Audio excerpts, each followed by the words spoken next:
这届风台过境，中南部拢上大雨。伫咧彰化有真侪田地、果子园、家条拢淹水。初步估计，规个彰化县农业损失有超过3亿遮济。有农民抽水抽2工啊，抑阁抽袂达，嘛有顶甲规路的稻草清拢袂了。 台北风台回南的水汽，造成彰化侪侪农田做大水，家己期稻作收成了的稻草，拢冲去大路顶。保盐乡公所即几天接到侪侪民众通报，无用清稻草，嘛有民众反映，遮尔侪稻草唔知影要安怎处理。因为淹水才浮起来嘛，浮起来有诶浮伫路诶，咱就是咱公所这边来处理。若私人诶咱会叫咱诶清洁人员去甲伊载大。挑到民众家里，然后民众扫出来就直接当一般垃圾丢掉。你伫咧挂丢啊丢，拢拍甲水水啊，你要个更深处理，你把些晒。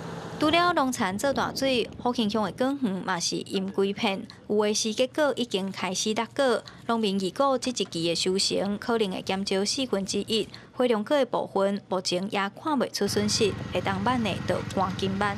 有当时咱看表面是袂准，可能要2礼拜、3礼拜了后，你才看会到伊影响。百香果的部分伊就较紧啦吼，因为百香果足惊水的吼，咱即马百香果遐还搁咧浸水的吼，所以即马应该抽出机还搁咧抽。 果农表示，这边风台和造产的损失惨重，毋望民众加支持在地农产品，对因就是上大的帮助。